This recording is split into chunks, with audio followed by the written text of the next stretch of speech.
একবার একটি ট্রাক থেকে শস্যের একটি বস্তা পড়ে গেল। ট্রাক চালক তা খেয়াল না করে এগিয়ে চলে গেল। বস্তাটি ফেটে গিয়ে শস্য চারিদিকে ছড়িয়ে পড়ল। কিছুক্ষণ পর সেখানে একটি চড়ুই পাখি এলো, সে শস্য খেলো। একটি কাক এলো, সেও শস্য খেলো। একটি কবুতর এলো, সেও খেলো। সবাই যার যার মতো করে শস্য খাচ্ছিল। এরপর একজন মানুষ এলো, সে সব পাখিকে তাড়িয়ে দিল এবং পুরো বস্তাটি গুছিয়ে নিয়ে চলে গেল।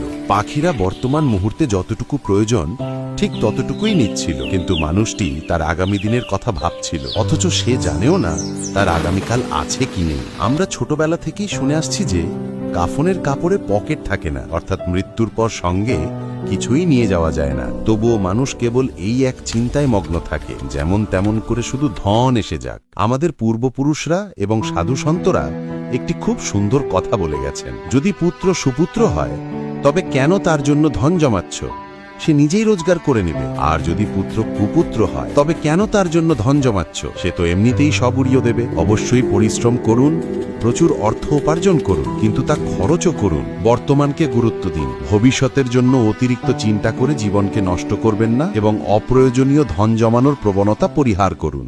ভিডিওটি ভালো লাগলে লাইক করুন, সাবস্ক্রাইব করে পাশে থাকুন। পরের ভিডিওতে দেখা হবে।